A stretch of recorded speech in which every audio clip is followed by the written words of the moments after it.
I'm Phil Larmon, And I'm Douglas Borthwick. and this is Old Men, New Money. Welcome, everyone. It's a very exciting episode we have for you today. Today, we've got Marc and Krist Geriene, and we also have Mike Bomhoff with us, and they're from the Treasure Experience. And the Treasure Experience is one of the first ever companies to do a security token raise. So very exciting business that they're in. And really, I'll start with the Marc, if you could introduce yourself and describe the business. I am Marc Geriene. I'm CEO of Treasure Experience, and we are committed to commercial archaeology, treasure hunting, and marine exploration. And our business model is we spend time researching shipwrecks, looking for recoveries. We're building a media base behind that, and we develop our own technologies in the area of submersible, remotely operated vehicles or underwater drones. And Krist, what about you? My brother and I have been partners since '89, and Michael, his father, and I went to high school together. But we've put together the Treasure Experience to share as much as we can with as many people the experience of finding treasure, looking for treasure, and recovering treasure. If you recall back in, probably you don't, you're probably too young, but when we landed on the moon the very first time, I remember being glued to the TV every second of that operation. It was engaging, it was exciting, and it was an adventure, and it was completely new. So that's the same kind of experience we want to bring to the people that sign in, follow us, and participate so that they get that same excitement, adventure, and experience that we get to do. So you can come with us virtually, and in some cases, maybe even physically. It's just a total wonderful experience. So that's what we're trying to bring to the public. Great. Mike, introduce yourself. Yep, Mike Bomhoff, so operating as the CTO of the company. So my history, a little bit different, kind of led me to this point. So I went to school in the University of Hawaii for archaeology and anthropology. What am I going to do coming out with that? I had no idea. So obviously you fall into finance. Started working for the State House of Representatives as a budget analyst for some of the state departments, and then migrated my way back to the university, helping implement this large software system. And that was my feeder into technology. Grew from there, eventually created my own consulting firm focused on artificial intelligence. This was before ChatGPT and everybody knew what AI was. Worked with IBM on the IBM Watson suite of services. If you remember Watson, it was the robot that played Jeopardy and beat the pants off of everybody. So I worked with those guys, developing out a lot of those things, helped implement those into a lot of companies out in San Francisco. They all did very well, and me as the consultant, I got to cheer on from the sidelines. So got really into technology, built some startups in terms of mobile apps, software platforms, and things of that nature. And then by happenstance, my father was telling me he met up with Marc and Krist at a conference, saw what they were doing, called them the Wright brothers of the ocean because of some of the technology they built, actually being able to fly, use flight dynamics underwater. And it was the coolest thing. And I wanted to be an archaeologist, didn't see a pathway there, went into technology. And then when they presented the idea of really merging those two, I just said, I'm your guy. And here we are. Got it.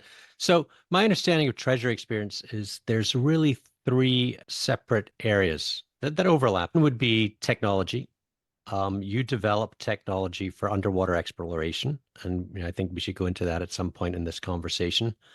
Another one would be the actual treasure hunting. My understanding is that you have the rights to go after treasure in different parts of the world, and by go after treasure, actually get into the water and find it, and then pull it out and then keep it. And then I guess the third part would be media.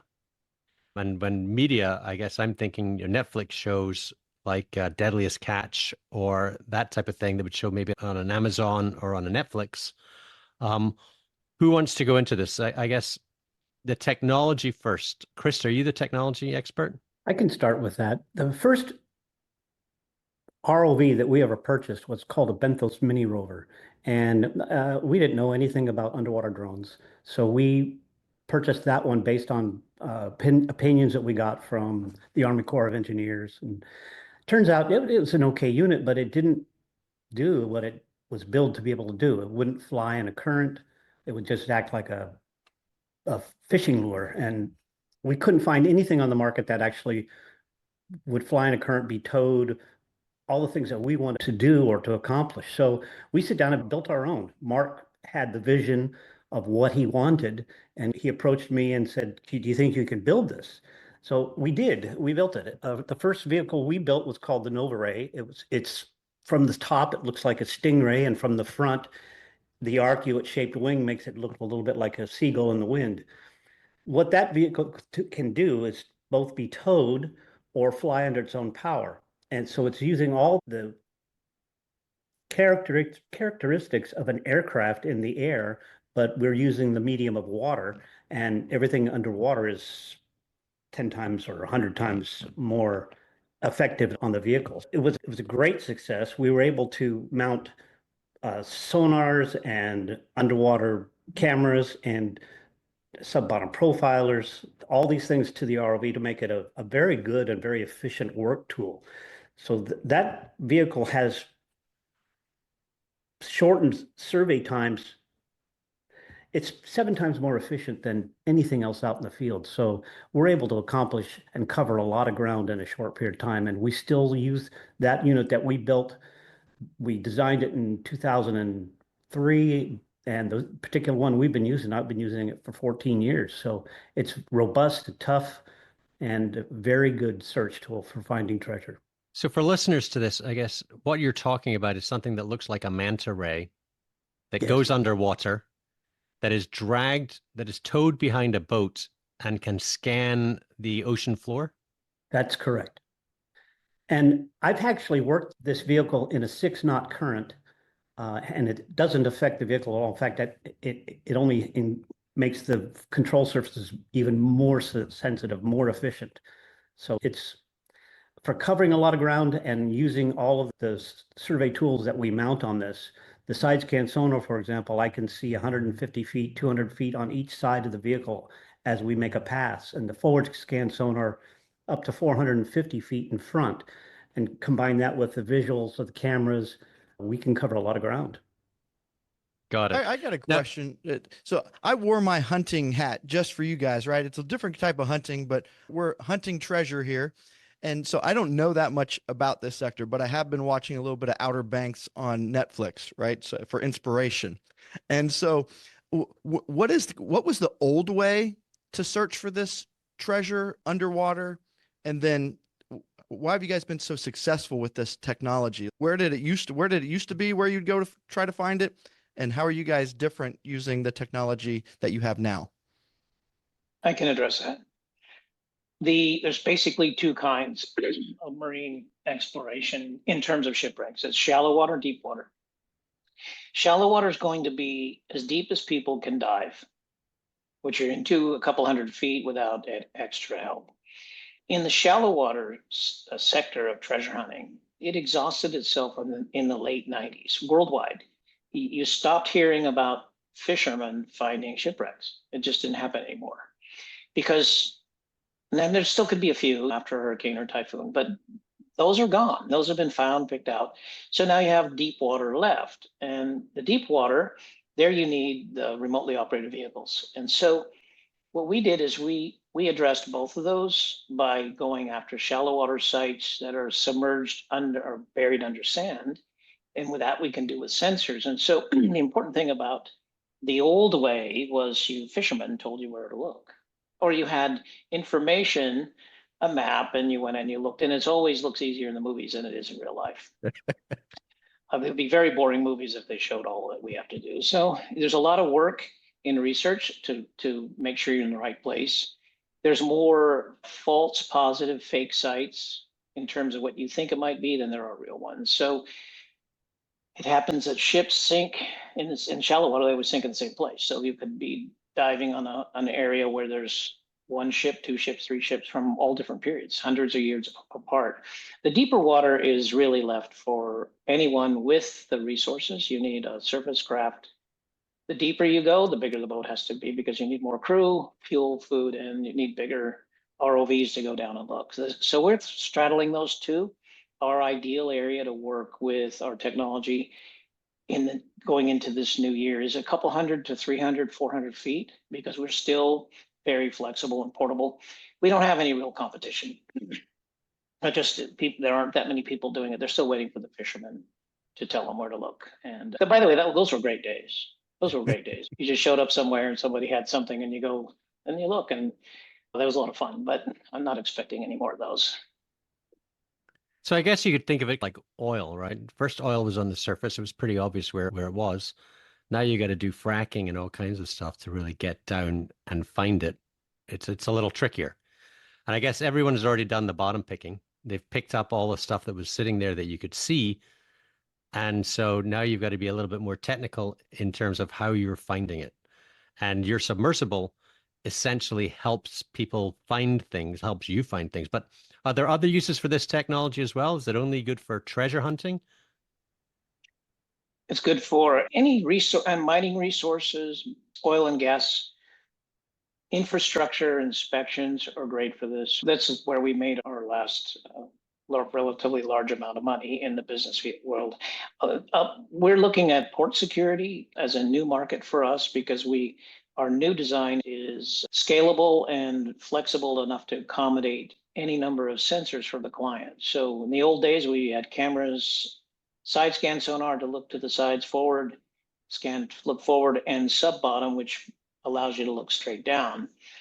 But in the new market, it'll be nuclear, biological, chemical, radioactive, and explosive sensors. And there's no uniform size. Different, very familiar companies like Boeing and SAIC and Northrop Grumman make them, but they make the size they want, and they make the power draw they want, and they make the shape they want. Then the client gets them, and they need to figure out how to implement that into a platform like an ROV to work. And very often that's left unattended. In today's market, it's mostly aftermarket. So they build the drone, then they build the sensors, and then let's see if we can marry these two. All right. And So it's your not very underwater common.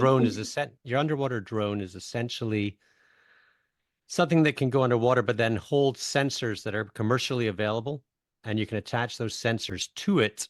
And so it makes it perhaps more affordable to folks than what currently exists today. Definitely more effective. The costs are going to be the cost, but when you want to get the work done, that's the most important thing for us is the delivery, that deliverable at the end for the client.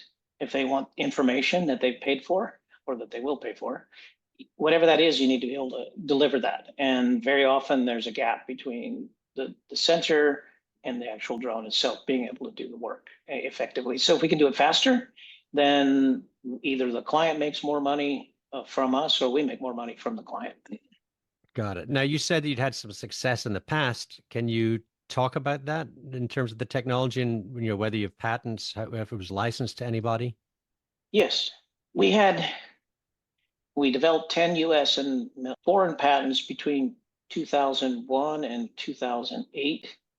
And in that time, we licensed in 2008, 9, and 10, we licensed the technology, a very complex deal with Petronas, the national oil company of Malaysia. Wow.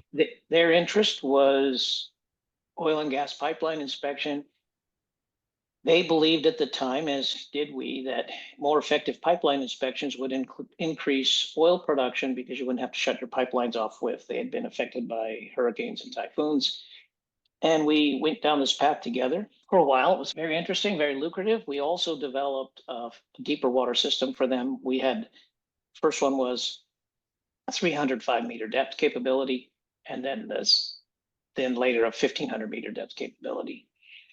And so we exhausted that particular contract by 2015 and decided to go back and look for shipwrecks while developing our new technology. Got it. So you're not spring chickens to technology. This is something that you've already done before, that you've licensed to one of the big leaders in the oil and gas space. What about in defense? Are you dealing with the Department of Defense at all? Or are you dealing with local police folks? Is this something that's also being used by governments? They're using currently the governments and government agencies and military are using different kinds of underwater drones, size, and basically from portable to, and we'll call industrial, which aren't so portable. We do not have any contracts at this time, but we are addressing that as we speak. We have very good inroad. The fact that we've been doing this long enough, and we know all of the competitors in one way or another, and we also know all the sensor manufacturers because we're also clients of them. So we're looking for a fit with military and anything that helps with port security, because we think we have the greatest advantage there. But And what about recreational use? Yeah, I don't know who would use it, but guys with big fancy yachts probably want to have something like this so they can scan the bottom and watch it on television.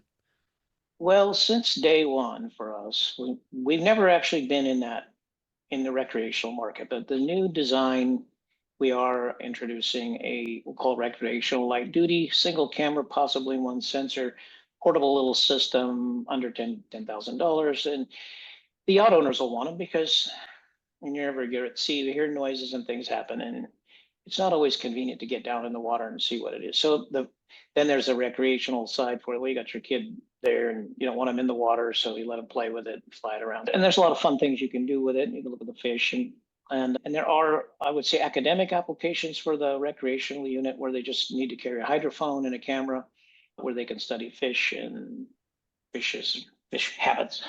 We had the pleasure of spending a day and an evening with a guy before doing that. And so those are markets that I think they're good. The Fort Lauderdale boat show's coming up in January. We'd like to have a presence in that and see where it goes. So you've refreshed the old technology to create a new technology that's better. And now, does better mean it's lighter, faster, stronger, goes deeper? What does better mean? First of all, it's performance. So what's your expectations as a customer or client is if I tell you it can do something, it should be able to do that. So that's where we focus on performance, response to the elements. There's a lot of current in the ocean, not everywhere, but most of the places. You have situations where you have to be able to carry more sensors. That would make it more efficient. Deeper just changes class. It doesn't make it better. We could make a 100-meter system that's likely to be the recreational, be 300-meter system for the commercial, and pretty much unlimited for the industrial because it'll just be on a case-by-case for the client. But performance is it. Performance and the maintenance, because most of these things, saltwater, electricity, they don't seem to be very good friends. So they break down. And when it breaks down, where are you and how long does it take to get it fixed? So if it's recreational, you put it in a box, send it back, they get it fixed. If it's commercial or industrial, you don't want the downtime. It costs you too much money. So if we were 7 times better in the performance in being able to get a job done, that doesn't matter. It gets totally canceled out if we're not working. So we usually expect an hour, maximum 1 hour to repair any of our vehicles in the field. And then for the last 15 years, we've held to that. So functionally speaking, does it need to be connected to a vessel above water, or is this a free roaming drone? Right. How should I refer to it? What should I call it? Drone is the easiest because everybody knows what that means. Okay. Underwater drones. But ROV is an older term, remotely operated vehicle, which is very broad. I mean, it could be anything. It's just like UFO, it could be anything because it begins with U, right? So the question again? So does it need to be connected to a vessel there a above tether? water? Yeah, is there a Yes. tether? So for our purposes, we're using tethered vehicles. We've designed one without a tether for Petronas before.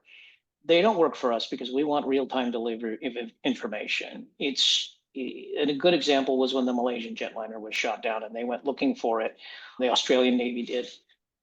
And they used an autonomous system and they collected a lot of data, but they never could sort it out and find anything because it was too remote. There's too much information and you had to go back hours or days after you collect that information, sort through it and figure out what it means. In our experience, when you find an anomaly, you want to check it right now or the same day. You never come back tomorrow. The weather's bad, something's wrong, can't find the same spot. Even with GPS, sometimes how's this not? We just don't see it again. So ideally you want to have the tether. We can make them without tethers, but it's just not good for our purposes. Got it. Now, there's other technology you use as well, right? Mike's got a background in artificial intelligence. I doubt that he's using that on the water. So what are you doing? I mean, do you have information? Can you give me any sort of background as to where Mike fits in here? How about Mike, you tell him where you fit in. Oh, He Well, you'd be fits. surprised. Tag, you're in. Surprised where AI fits in the water as well. So that's all we'll say at this moment. But a lot of what we're doing, and Mark mentioned it earlier, is research is so incredibly important here to be able to come up with these stories, understand, manifest potential locations, and all of that. So what we've acquired is life's work of a man named Jack Haskins. So he spent all of his time in the archives of Spain and Seville, just gathering information, documenting. I thought you were going to say. Sounds like it. But Jack was incredibly prominent in the shipwreck community, working with Bert Weber down finding the Concepcion off of Dominican Republic, the Silver Shoals down there. Just a wealth of information from this man. His life's work is in our hands right now. So what we are doing is we're digitizing that, and then it's archaic Spanish. So very difficult for even some of these machines. So we're layering different services on top of it to break this down to get it into a digital format, which we're then going to feed into large language models so that it can start to understand. And so we can actually run our own analysis against Jack Haskins as if he was sitting here and remembered every single word he ever read and wrote. So it's going to be, it's definitely an undertaking. It's not something that you spin up in 2 seconds. GPT is great, but GPT runs off of its generic information. This is going to be super hyper focused on all of this information we've gathered.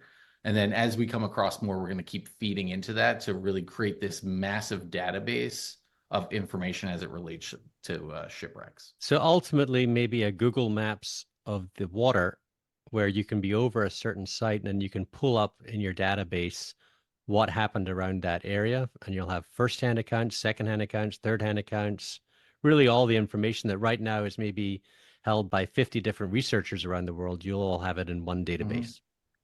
Yeah, and then you want to take it a step farther and get wild, then we put in some weather information and start to understand what were weather conditions at that point when this happened, how has the coastline shifted, and maybe some of the underlying sand and sediment as well. So there's a lot of different analyses we can do. This is step one of a very grand plan. There's one other thing, if I could add to this too, Douglas, that AI being used in the drones now. The same thing would apply to our new vehicle. We'll incorporate AI into its software so that when you're flying it, it'll start to become intuitive on seeing the things that Mike just mentioned, and also shortening the survey times, the methodology. All these things will come into play using the AI underwater, because there's a lot that goes on for the pilot to see, and any help the pilot can get makes the job much more, you're going to have a much better positive result in a shorter period of time. So AI will still be used even in the underwater drones. So that's where Mike understands it more than I do. So I definitely lean on him for that. That's just wanted to add that in as well. The gathering and processing of information, let the pilot fly and not worried about understanding the leaks, cracks in an oil pipeline. You speed across that as fast as possible, keeping yourself safe. And then this system is actually identifying through visual recognition these areas of focus and pinpointing that location. So now we're taking the pilot out of the spotting game and just into the flying game, which speeds up operations substantially. Now, are you worried about Elon Musk getting into this business? But as far as I know, he's already in it. We'd love to make him a business partner, a client. It would be wonderful. As far as we know right now, between Elon Musk and Jeff Bezos, they do spend money on research and development for the drones. I understand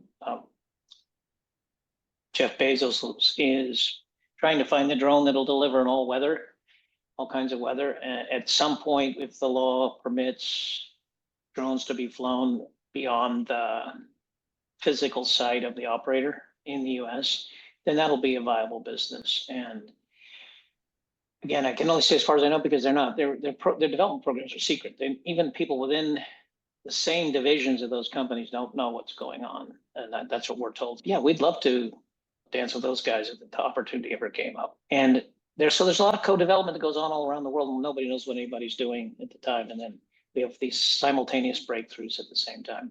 But we're in a class by ourselves. We don't have much competition other than every now and then we check on the patent office and find out the Navy's still building off of new designs off of our patent. Nice. Can you tell me then about, let's talk about treasure hunting. We've talked about technology. Treasure hunt, I think that's why everyone's listening to this. Everyone gets excited about finding treasure. Can you tell us about your past exploits, things that you've found in the past, and what you're looking for in the future? So our experience in the past, we've looked for ships anywhere from what we call the colonial period, the Spanish galleons. That's where we started in the Caribbean and Florida. And then over time, we found ourselves in Southeast Asia and started finding Chinese ships that predate the colonial period. So as back as far as 1100 AD is our oldest shipwreck that we found. And then modern, because modern ships are quite interesting as well, especially World War II vessels. And so we've been active in searches and locations of modern ships. But Chris wins the prize for the most value. If you ever want to ask that question, what's the most interesting or valuable thing you ever found? Then I'll let him tell you about it. I went on my first expedition when I was 19 years old. And about the time I turned 20, we ended up working with Mel Fisher on the Atocha site down off of Key West. We worked 62 days straight without coming to shore. And on the 29th day, we found, we started to find gold. We found several gold bars and then a 3-pound gold disc.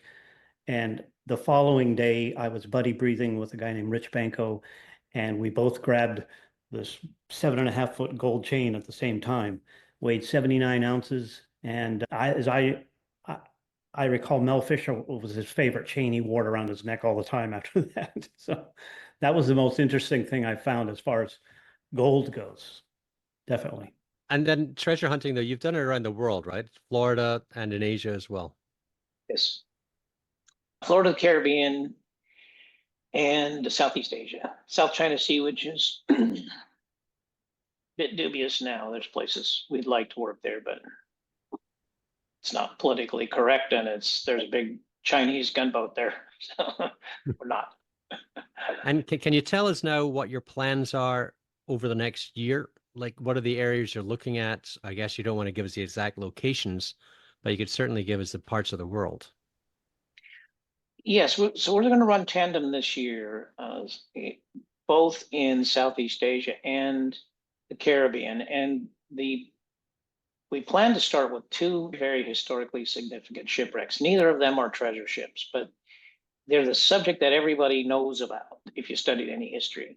And so the reason to do this is, while not all gold may be treasure of sorts, not all treasure is gold. And some of the treasures are the intangible values, the historical significance. So we have two really interesting projects that we can run this year. We've got the clearance finally.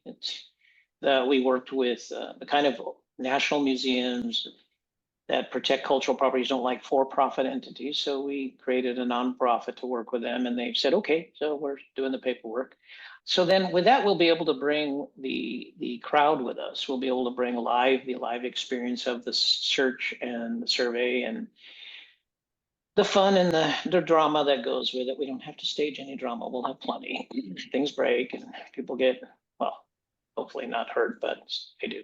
So we'll have plenty of that. And then they're long shots. I think we calculated one of them at 60 million to 1. That's a pretty long shot. But with our technology, both the kinds that we build and the kind that we can buy and that we can partner with, we can get it down to about 60 to 1 odds, which is, in our business, isn't bad. I'm sorry, you can reduce the odds from 60 million to 1 to 60 to 1?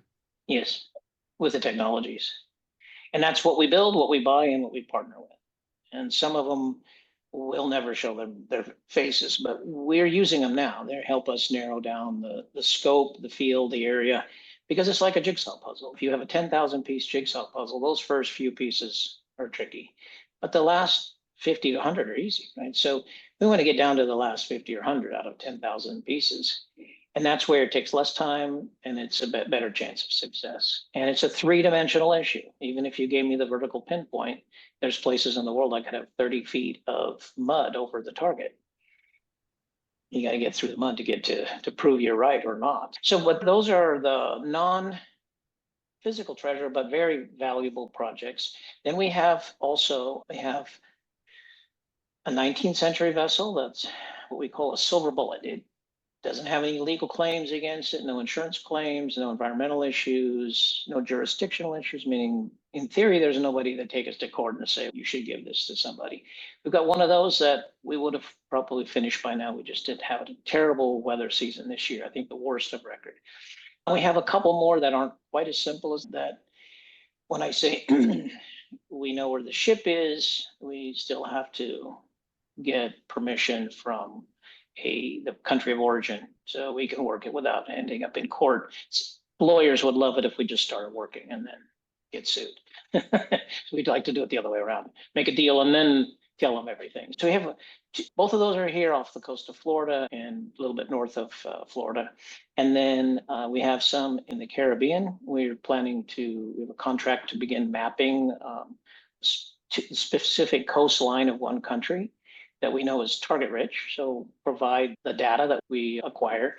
Then that's where Mike talking about the AI and the research, that's where we begin to cross-reference the research with what we found.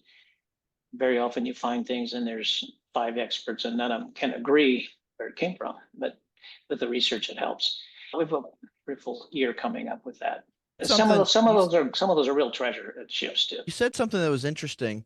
If folks have claims to it, how does do the claims go back to just the beginning of time almost, or what deems a claim versus there's no claim on a shipwreck or an artifact? The first claim is the physical jurisdiction. If you're inside a country or you're inside state waters, you're under their rules. Doesn't matter where it came from. It's their rules. They may have made agreements with other countries saying, if you find anything in our waters, or if somebody finds anything in our waters, we'll give it to you. And that's, as US citizens, we live like that. We try to be sensitive to UNESCO claims and the jurisdictional claims, and which is, when I say jurisdictional, it's the physical location. Then there's the country of origin. If you've ever dealt with customs, then you know country of origin gets really tricky. You can find something one place, but it came from another. And we physically had things taken out. One of our early ships had Vietnamese blue and whites, beautiful stuff. Vietnam was not a country 500 years ago. It was a province of China called Annam. But at the time we found it, we still had an embargo against Vietnam. So we had 2 pieces taken out of a ship. And even though the physical argument, there was no Vietnam then. It was either that or surrender the whole shipment to go to court and spend a year and pay storage every day.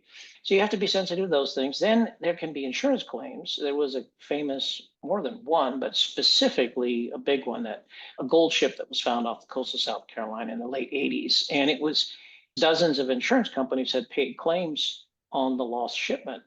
So when the salver found him, he was not experienced enough on that side of it to wait and negotiate. Instead, he had a marching band wait for him when he came to shore, and there was more attorneys serving him than there were people in the marching band. But we've had the benefit of that experience and seeing what happens. So you want to check and see if there's insurance claims. And then you can buy those claims cheap, very often, if you do it in the right way. Then there's the personal claims and this still works in the courts. If we found something on a ship and somebody could say that belonged to my great whatever grandfather, the chances are you could lose that.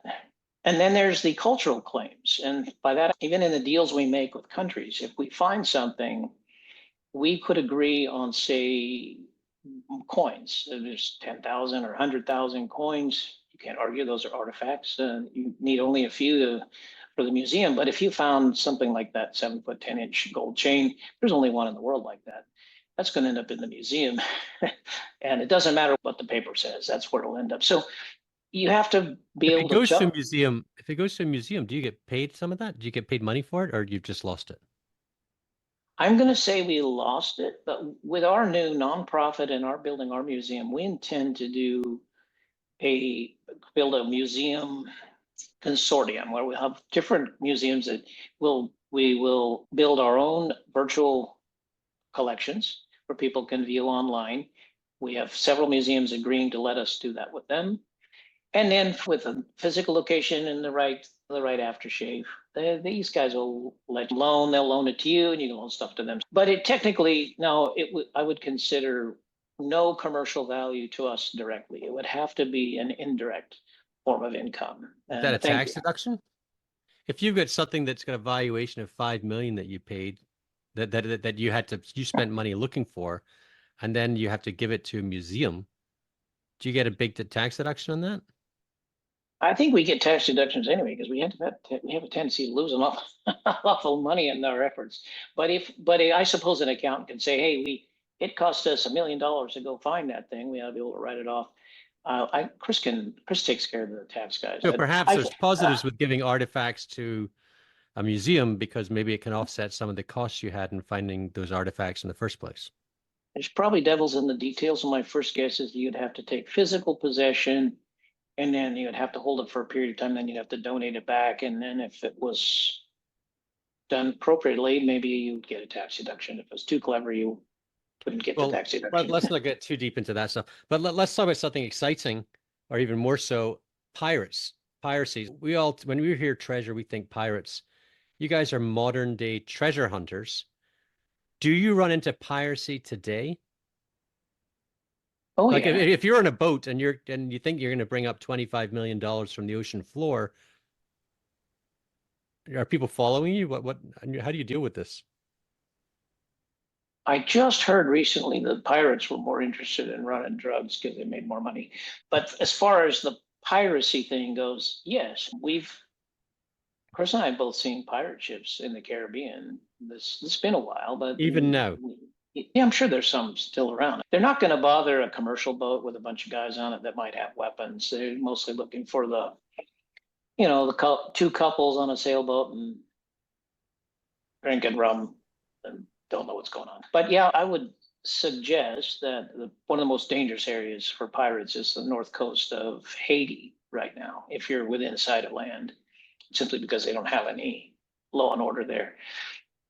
Other parts of the Caribbean, I think we used to see them in the Bahamas before. We'd see them in the Bahamas, and when further you got away from civilization, you could tell if they thought you were vulnerable, they would approach you. Chris, tell them about the one you had. On the very, very first boat that I worked on, they docked in Guyana for some maintenance. And luckily I was not on board, but all my friends were, and they were standing watch, and they had half a dozen guys climb up the back of the boat with knives, and our guys were standing watch with shotguns. So it was pretty one-sided. A couple of shots, and we didn't have anybody on deck. So it does happen. So how do you prepare for that? If you're going out and you're in the Caribbean and you're near Haiti, do you bring along guards? We have a security guy, and I think Mark can talk to you better on what his capabilities are and what his experience is. We don't need names, but I guess we're right. We've been using security for a little over 20 years for our projects. There were places where we worked so close to land, so close to civilization, we didn't have to worry about security. Everybody knew us and we knew them. But in the last 20 years in Southeast Asia and the Caribbean, we have a security coordinator who's a former special ops Delta Force guy. And we just give them a call and say, hey, we need this many people for this many days. And boom, here's the bill. And it's quite affordable in the sense that it's cheaper than the alternative. You just lose everything or get killed. But on the other side, we don't have to go looking for the guys. He'll say, hey, these are the team that'll work well together.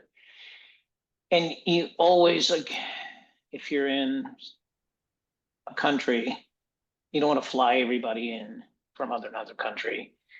They can't necessarily bring their weapons with them. So you really need to work with, I'll call it the expats, the expat community of former special forces guys that happen to be living in the same country or in the same region that can easily move over. So you don't have to pay as much to get them there. And they come ready to do business. We did hire a team that we flew in from the US one time to the Philippines, and it was a pretty bloody expensive. And they didn't know anything. We had to do everything for them. And then they looked like a bunch of Secret Service guys out in the middle of this in the jungle. They're all with headsets on. So anyway, we didn't do that again. And So they couldn't handle climate, they couldn't handle dysentery, and they couldn't. So we now bring guys that are acclimated and fairly local and readily available. So the third leg of treasure experience is media. How do you envision that? Have you already started down that media rabbit hole? What's the plan? We have started down. It's a long lead time, like everything. We conceive a project, and it can be a year or 2 or 3 before we get to do it. The same thing with the media. We've started the ball rolling. We have some players in place that we think we can work with. But the origination of this was, we've always felt, and this could be naive, but the money that we can bank on every time is going to come from media and participation with the live crowd that comes related to the media. So this is something that everyone else in our industry seems to leave on the table. That's the treasure they don't get. And there are shows like Oak Island. Their treasure is the media. They don't have to find anything. They just have to keep producing shows. But we always felt that the branding opportunity and the media opportunity was undervalued, mostly because if you have a budget to do the project, you need another budget to produce the media. So you have your budget to do your work, and now got to go raise money to do a budget for the media. Now I think we've addressed that. We have the right people, and I expect this year we'll begin producing a 2-season series. That's our best guess right now, and we're excited about it because we've had a blast, and more people should have a sense of what that feels like. It's not practical for people to quit their daytime jobs and leave their families and friends and go do what we've done. It's not an easy path, but if we can deliver that, real delivery would be, you join us on an expedition that later on Netflix or whatever, and you were there when it was happening, and you get that first hit when you were there, and you get the reload later, and then you can have your cake and eat it too, because you don't have to quit your job. Got it. You'll be a treasure finder. Now I've got a bit of a disclaimer here. Obviously, I've known you guys for, I'd say, about 4 years now, 5 years now, and earlier this year, you asked me to be the chief investment officer. So I am associated with Treasure Experience, and I'm excited to work with these guys every day. But I guess one of the most interesting things is you all decided to do a digital security, a security token. And that was at a time when maybe the 4 other security token issuances had happened. So that was pretty exciting. You'd written a book, you'd done the work you'd done in the past, and you said, look, we need to raise capital. We're going to do a security token. You did that with INX, and I was at INX at the time as chief business officer. And what's interesting is the holders of that token already have seen some sort of results from you. I know I got a musket ball in the mail. I think others did. I got a beautiful Chinese teacup that you found in some dive. But also, I think you paid a dividend on that token already, even though the raise is ongoing. And you did it with USDC directly into people's wallets, which is very interesting. So who can talk about why a digital security and what kind of tech you've been using in that space? Yeah. I guess I can do that. I was introduced to INX by one of our existing investors who didn't buy digital securities with us, but was just sent us money.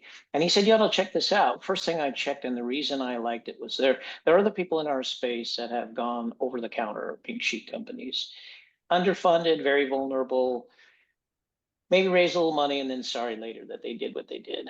I think I can say that without fear of any contradiction. But what I liked about the digital security token was you couldn't sell one if you didn't own it.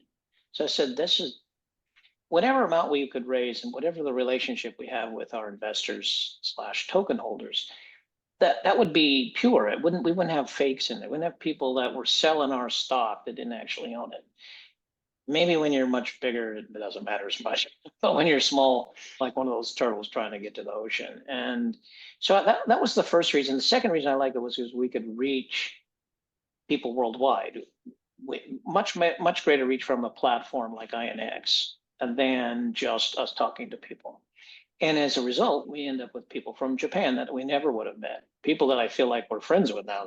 They're like kids sending us questions of what's going on and when's the next. And so it's a lot of fun. And then the other reason was distribution. Our number one objective is that whenever people want to give us money, they should be able to make money. And if we don't have a way to get it back to them efficiently, and there's all those pitfalls between you and when you find it and you you make money and send it, so many things can go wrong. So our real objective is, at least with this system, we could just send the money in and then it could go through the INX platform and be distributed back to the investor. And then if at some point in time, not now, but in a couple of years, they could sell their tokens.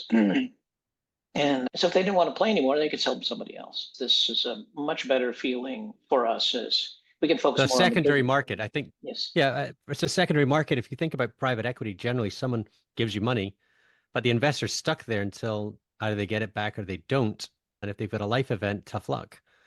Whereas with a digital security in the United States, the Reg D person has to hold it for a year, but then they can find a secondary market for it where it would trade on an ATS. And for a Reg S investor, maybe they only have a 60-day period where they can't do anything with it after they've received them, and then they can trade as well. So I think that's a very exciting part, is that you guys have tapped into that, and that I guess I see the token as being something that'll pay dividends over time, and that's exciting, should you be successful. But also the fact that at some point in the future, if it's not something that I want to own, I can actually sell it. And there's a lot of private equity stuff that you buy into that you can't sell. There is no secondary market. You've tapped into a need here where someone says, this is a good idea today, but if in a year's time, 2 years' time, they say, I don't like that idea anymore, I'd like to invest somewhere else, then they can. There's an exit point that's already established. And I think that's rather exciting. Mm-hmm. So is that how these, I don't want to say excursions, but these discoveries are underwritten? Do you go out and you get rights to something, and then you go out to investors and say, look, we have exclusive rights to these. This is what it's going to take to go discover what's underneath there? That would be correct. If it's project-based, that's how we do it. We find since Chris and I have been partners, 35 years, what we do is we go find it, and then we say we need some money to recover it, and that's how we've done it. But you're not using the token raise for that. That's equity. No, those are project equity investors, and they're Right. in that project and they get, just like the oil and gas business, they get the bigger return on investment, but they take all the risk, basically. The token holder doesn't take risks. They make money on the media, make money on our technology, and they make money. It's 10% of we call the net recovery, which is after we've given the government share or whatever we actually physically get. So if it's not the gross number that we recover, but what we at the company collects. So if we collect $10 million, and we pay $1 million out to the token holders. And so they get to ride in that and get a little bit of that buzz and that feeling. And that's across all of the different projects you're working on ad infinitum. Yes, that's correct. That's the physical recovery. And then if you think you were talking about secondary market, and if somebody eventually wants to exit the opportunity, there's the facilitation of that self-service to go sell your tokens to someone else. But because of our mechanism, and as a token holder, you're entitled to these dividends, these royalty payments through operations of the business. So go out and find a shipwreck. Sure, there's going to be a big bump that comes in, but the consistency that wherever we go and whatever we're doing, we're generating media income. Our technology sales, even if it's the worst seas you've ever seen, 40-foot waves, doesn't matter. Technology can always sell. So it's a consistent revenue stream that's providing these consistent dividends with these big pops of shipwreck finds and monetization. And then if you look at the price of that token, so today's world, you can buy one token, $1. The more we're able to distribute and the more people can project their earnings by holding that token, you now can sell it for a larger amount. So by owning tokens today, what you're saying is, I want to be paid along the way to be able to sell it for an increase than what I actually sold it for. So you're making money on your way to making money is the whole point of it. Interesting. Well, guys, this has been fantastic. I think you've pulled back the curtain for folks like myself that had no idea how this operates. And it sounds like you've got some exciting things coming in the future that we're going to be eager to hear about when you have the ability to talk about it. But I'm sure we'll surely have you back, because it sounds like it's not a small thing. It's rather large. So thanks again for being on the show. I agree. I think that this is such an opaque world that I think that we're excited that you've actually come on our show to talk about it, because I think that there's a tremendous interest in treasure, in finding it. And that's one exciting part. The other one is, I don't know how many shows I watch on television that are about people like yourselves running around trying to do something. And whether it's, I've just gotten into guys that buy cars in Mexico and fix them up in Texas, or I'm watching Oak Island, or I'm watching, there's tremendous demand, I think, for this sort of thing. And that's exciting. And then lastly, the technology is very exciting. And it doesn't sound like there's a lot of competition in this space for what you're doing there. And it really is like that last unexplored area of tech. So very exciting too. But thank you very much. Thank you on our show, and we really appreciate it. Thank you. Thank you too.